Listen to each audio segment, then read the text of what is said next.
Get Sagicor School Companion Health Plan for as little as $2,540 per month. The time by Sagicor Life is 7 o'clock. Coming up in CVM News at 7, 3 people killed in St. Andrew car crash. Burger King Jamaica ready to fund the victim's medical transfer. Child found with submachine gun taken into state care. And in sports, jockey Tevin Foster saddles 4-timer at Caymanas Park.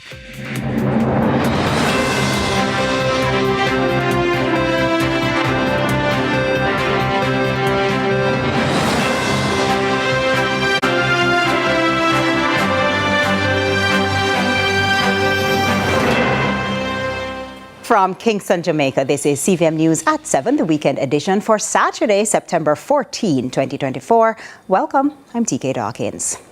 In a troubling development from St. Elizabeth, a 7-year-old boy has been placed under the care of the Child Protection and Family Services Agency after being found with a submachine gun at his school. Our reporter Ramon Gordon has more on this incident, including statements from the CPFSA CEO, Lorette Adams-Thomas. As soon as this incident was brought to our attention, we launched our first responders team to the location to ensure that the well-being of the child, as well as the other children in the home, were safeguarded. A 7-year-old boy from St. Elizabeth has been placed in the care of the Child Protection and Family Services Agency, CPFSA, after being found with a submachine gun at school on Thursday. The agency's CEO, Mrs. Lorette Adams-Thomas, expressed concern for the child's safety and confirmed that the boy and his siblings are now receiving counseling and support.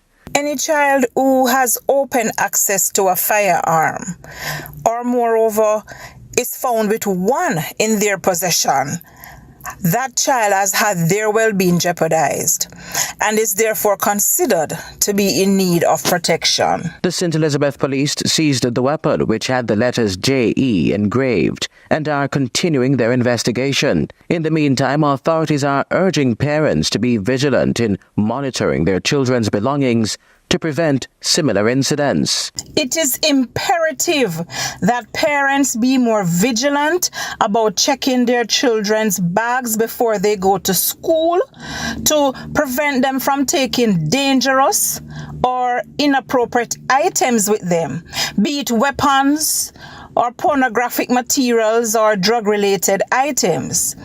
These things do not only put your child at risk, but it can also endanger the lives of other children as well as teachers at the institution. It's not immediately clear how the child came to possess the weapon, and efforts to get an update on that matter up to news time proved unsuccessful. The seizure of that weapon on Thursday coincided with 2 others, one in Hanover, where the police confiscated a Glock pistol and 4 9mm cartridges from a bar on Trial Gardens Main Road, and another in St. Andrew North, where detectives recovered a high-powered rifle during a targeted operation on Red Hills Road. No arrests have been made in that matter. Ramon Gordon for CVM News. Restaurant Associates Limited, the franchisee for Burger King Jamaica, is facing scrutiny following a recent explosion at their New Kingston location. Despite offering to cover the cost of a medical transfer for one of the victims, Carrie-Ann Folks, there has been a public plea from her family for additional funds. Ramon Gordon has the latest on this developing story.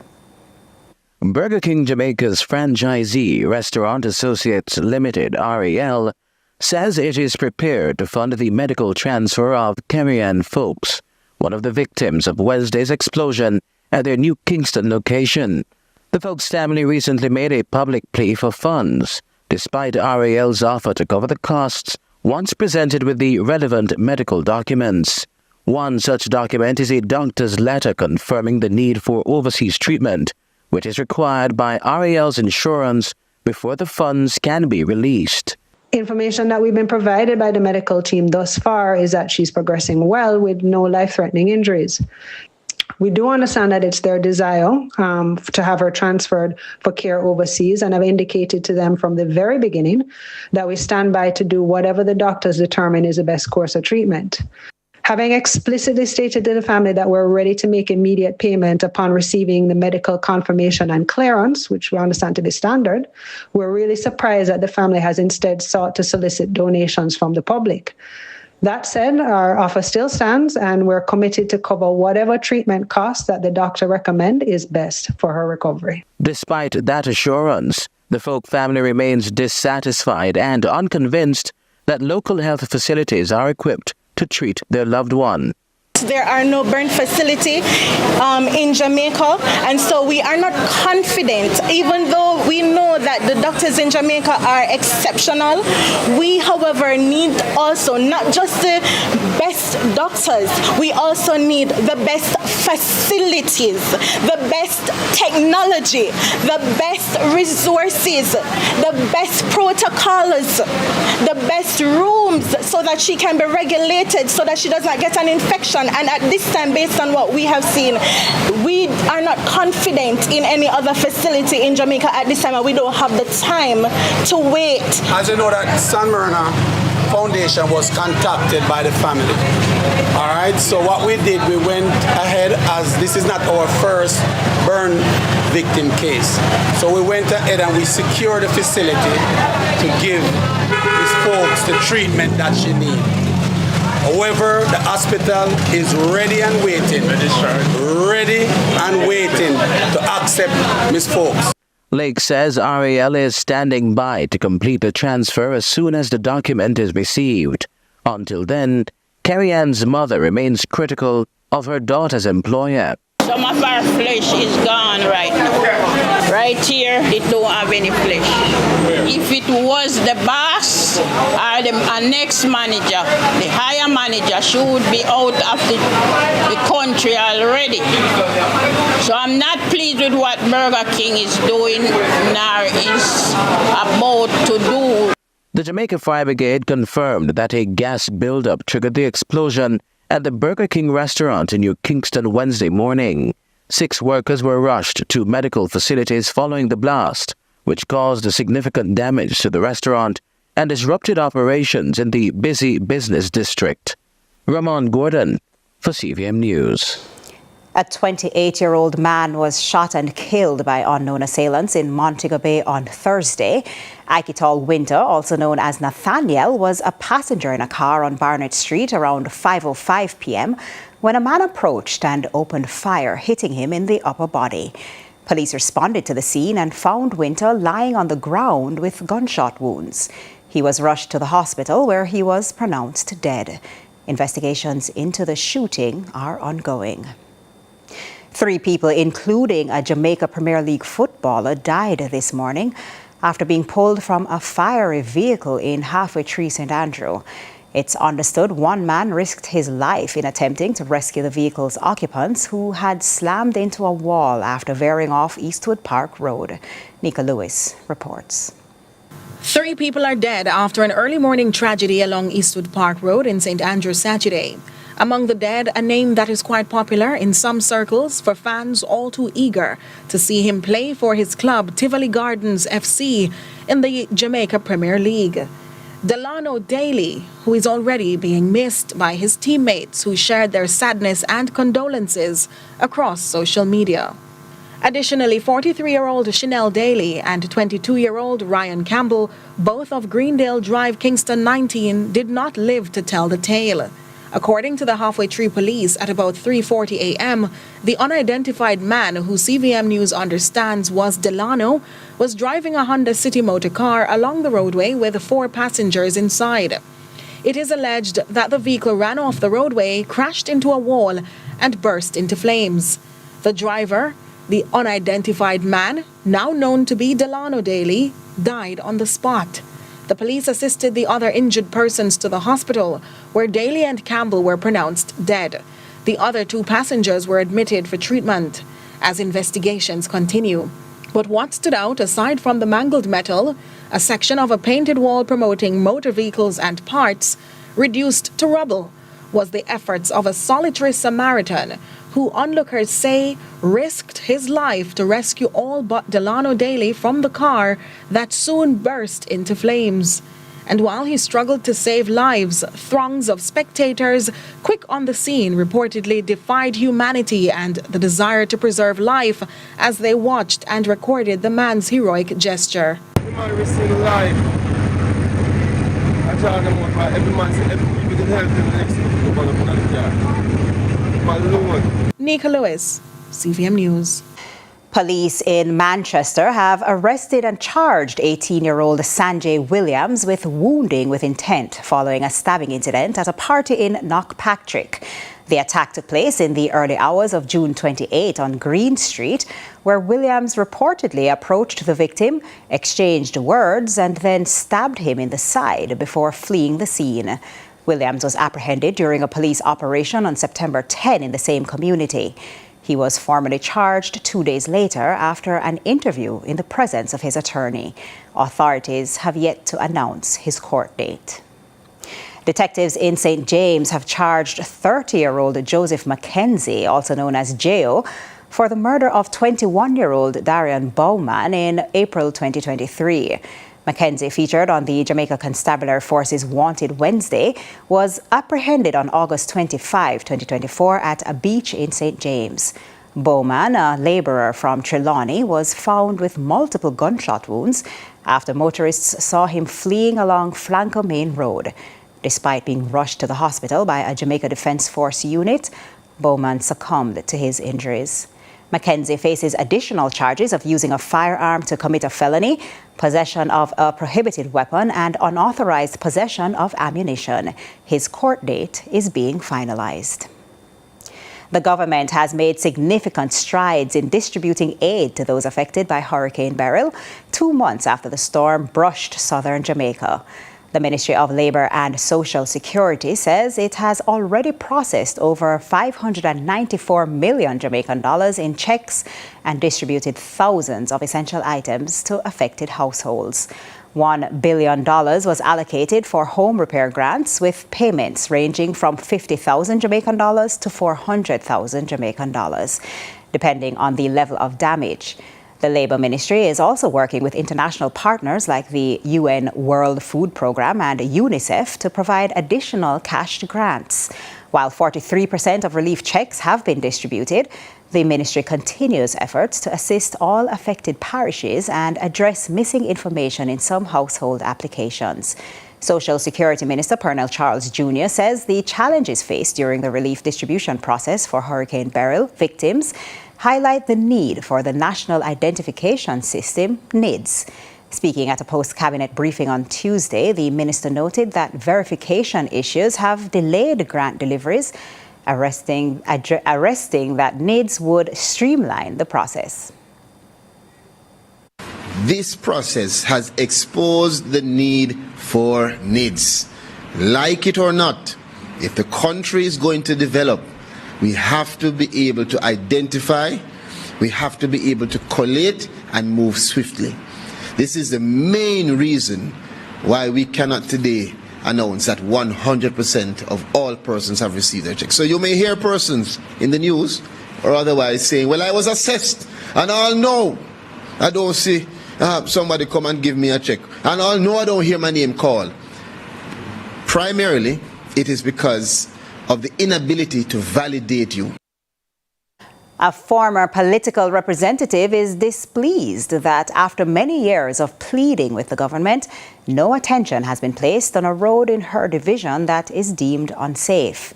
What's made her more upset is a crash that claimed the life of a truck driver on the same road this week. She believes the government has turned a blind eye to what matters most. Trisha Gay Kelly has this story.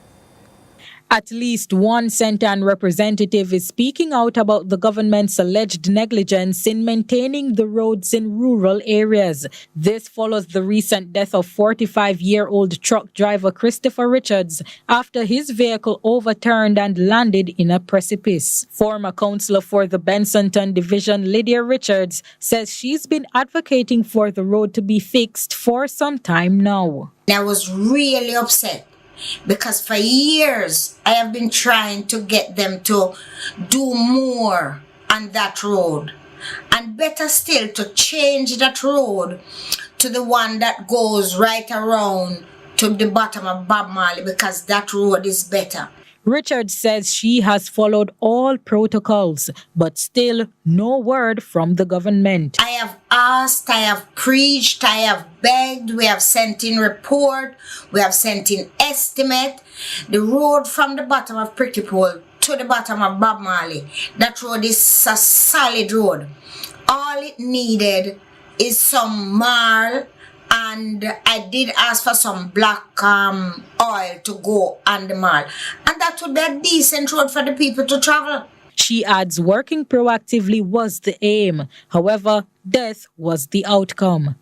I said it in the council that not until somebody lose them life, they are going to do something about it. And you see what happened? Somebody lost his life there. And I think it is negligence, because something could have been done. The former councillor now awaits the government's move as another family moves to lay their loved one to rest. Trisha Gay Kelly, CVM News. You're watching CVM News at 7. More news after this break.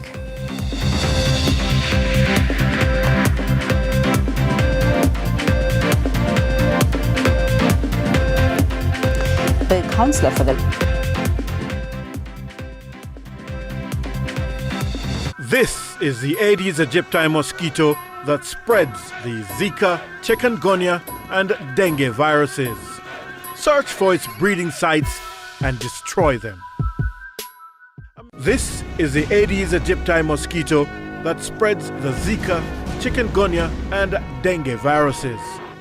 Protect yourself from the bite of this mosquito.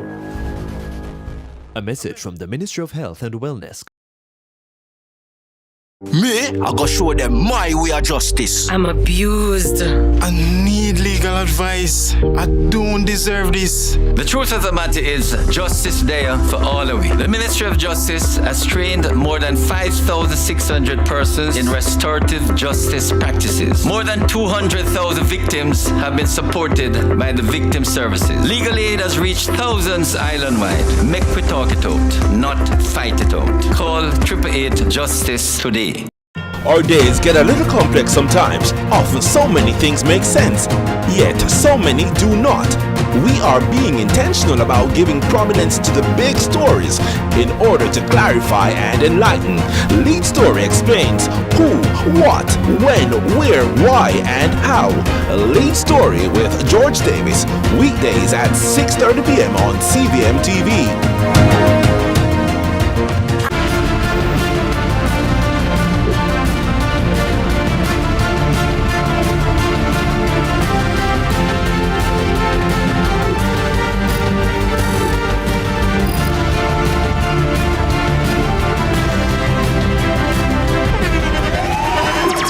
The internationally acclaimed On Stage with Winford Williams. At a new time, Saturdays at 8 p.m. on CVM TV. So much more than entertainment.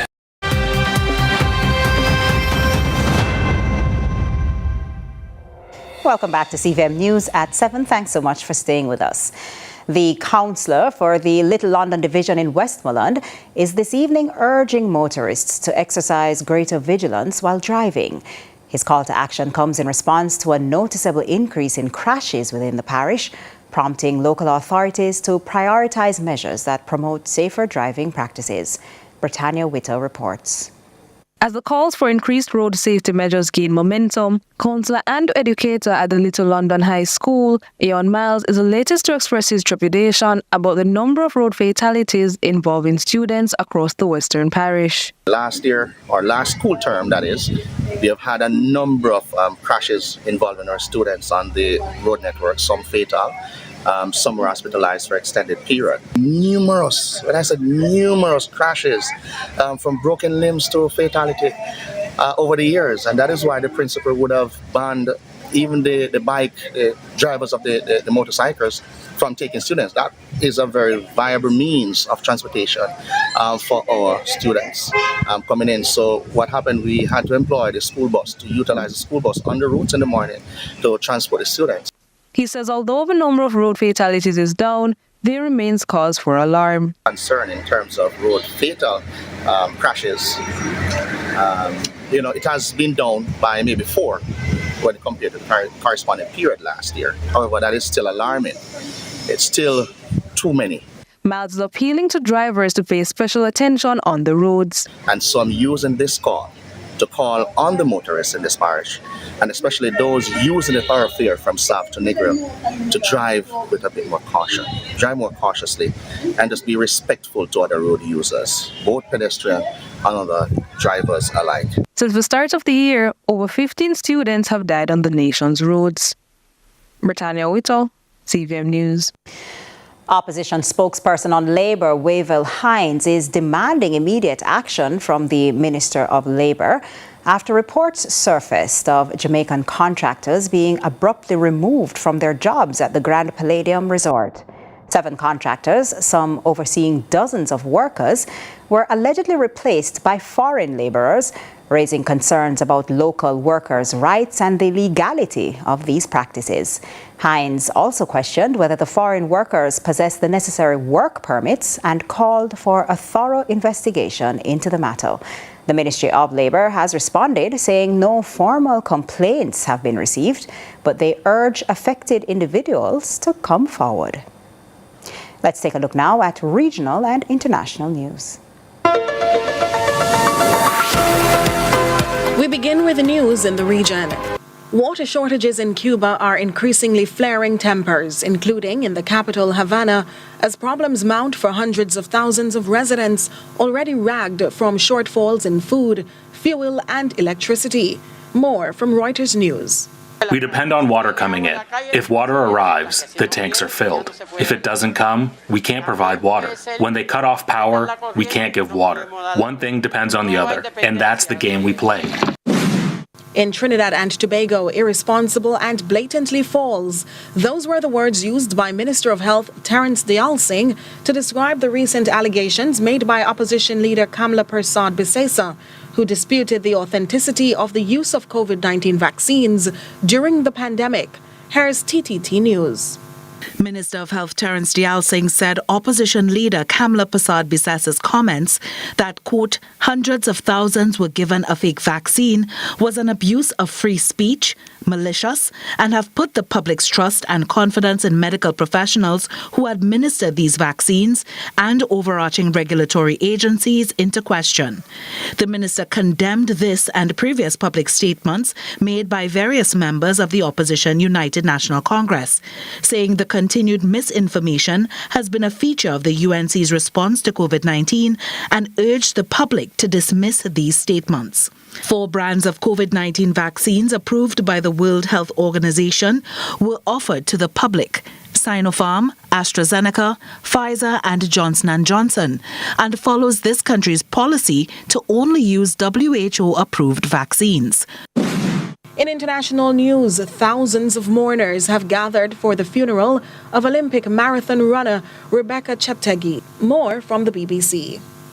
Rebecca Cheptegei was a much-loved member of this community, and you can see that from the turnout today. There are easily thousands of people here coming to pay their last respects to somebody they describe as humble, who was willing to help members of the community and who inspired many children to take up athletics. Earlier in the day, local councillors met here at Bupo district and passed a motion to name a street and a sports venue after her. Earlier we heard from Paris, which is the city she ran her last marathon, that they are also planning to name a sports venue after her. Her death at just 33 has shocked many members of this community. She's the 3rd athlete to die as a result of domestic violence in Kenya, where she lived, in just 3 years. And therefore this death has cast the spotlight on an endemic issue issue in the country, and those conversations are going on. Here today, fellow athletes are wearing black t-shirts with the inscription, "Say no to gender-based violence." That's it for regional and international news. I'm Nika Lewis. For this Inspire Jamaica, Curlin Brown continues a conversation on a teenage boy who is making strides living through challenges with autism. He's among the thousands of Jamaican students who resumed school, with many more, except for those institutions severely impacted by Beryl, expected to resume island-wide. Reach out and touch somebody's hand. Make this world a better place if you can. Picking up where we left off with the Alaines, at the point where after a series of tests, confirmation came their son at 3 years old was on the severe end of the autism spectrum.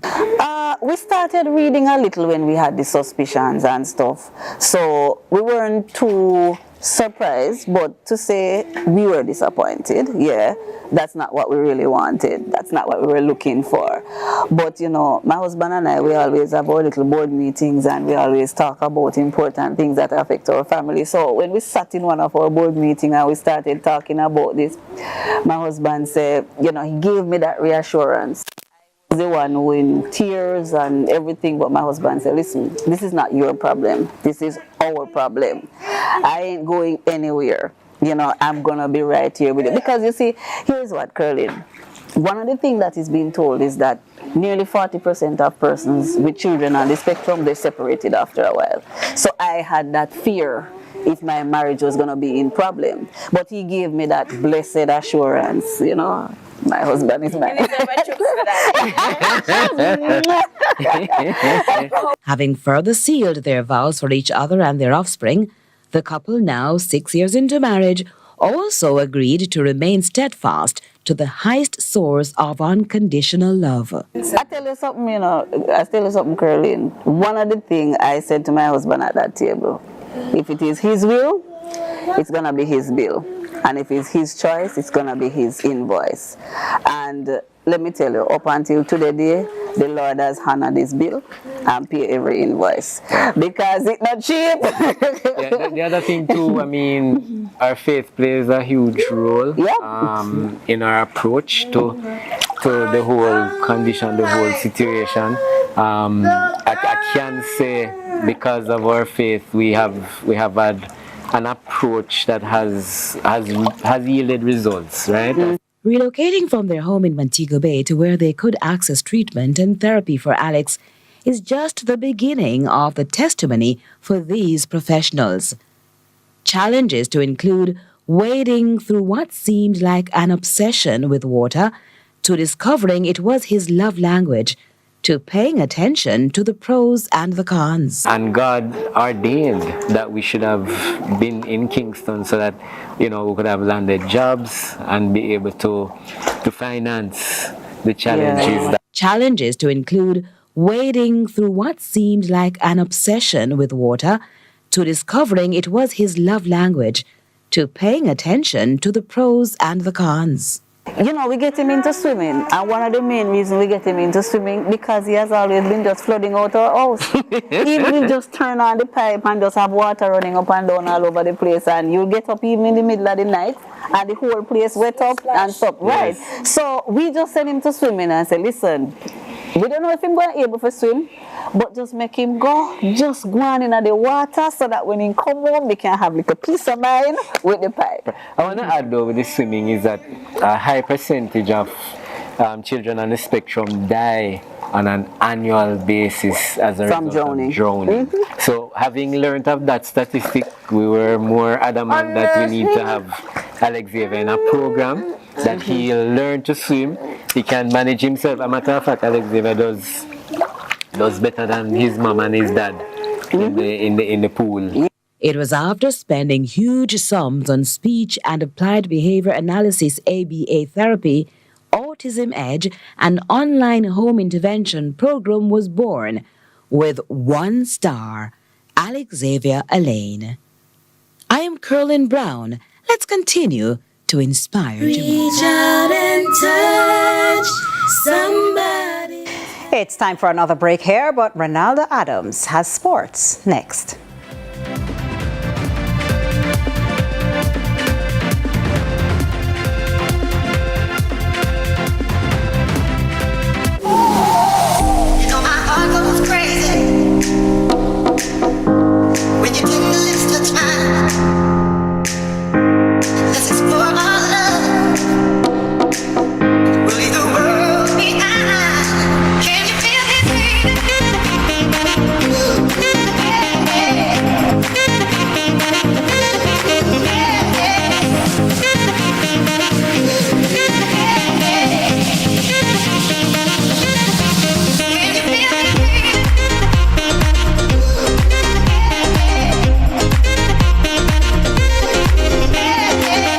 Schoolboy Football, September 7 to December 14 on CVM TV. Crunch your craving with the new KFC Crunchy Box for only $850. KFC, it's finger-licking good. The time by KFC is... Rise and shine and start your day with the Wealthy Club's Power Hour. It's a transformative mind-body workout infused with strength training, yoga, meditation, and journaling. Every Wednesday from 5:30 a.m. to 6:30 a.m. Starting September 11th, join us for free live in person right here at the marketplace in front of Camila's Kitchen, or you can join in from anywhere in the world thanks to our friends over at Just Create.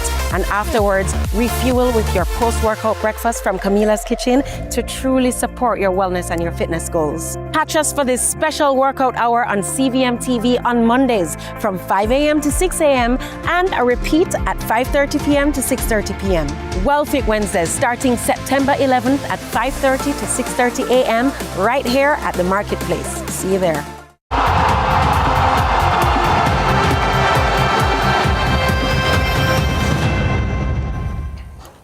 Welcome to Sports. I'm Ronaldo Adams. We begin with news on football. The 2024-25 Jamaica Premier League kicks off on Sunday with 5 games, including a doubleheader at the Anthony Spalding Sports Complex in Trenchtown.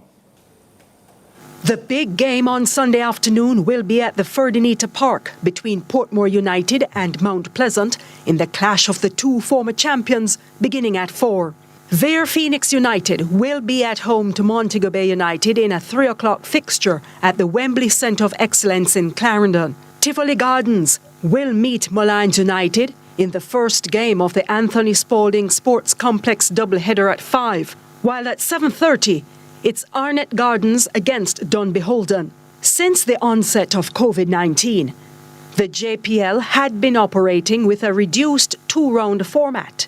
However, with the league now expanded to 14 teams up from 12 2 years ago, and the return to 3 rounds, each team will play a record 39 regular season games. The plan is always to improve the ecosystem, to build what is currently there and also improve, but institute what is not there. So one of the strategies is, like I say, exposure for the younger talent. So we're trying to average down the age of the teams, putting systems in place for that to happen. We're also trying to build on the infrastructure that is there. So, you have greater coverage across the island for games.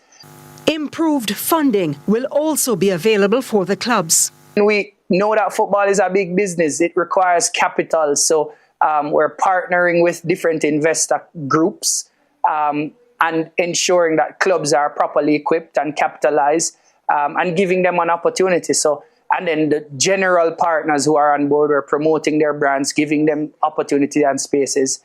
I think it's going to be massive. The top 2 teams will automatically qualify for the CONCACAF Caribbean Cup, and they will have a chance to earn places in the CONCACAF Champions Cup. If we can consistently get 2 or 3 teams in those tournaments, then it augurs well for the football of Jamaica. I think the players love it because they get international exposure. They know, have to level up.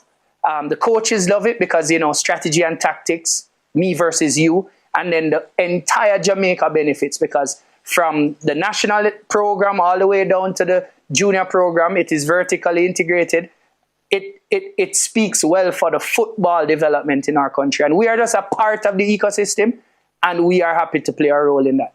The clubs will benefit financially. For sure, that's the pot of gold at the end of the rainbow.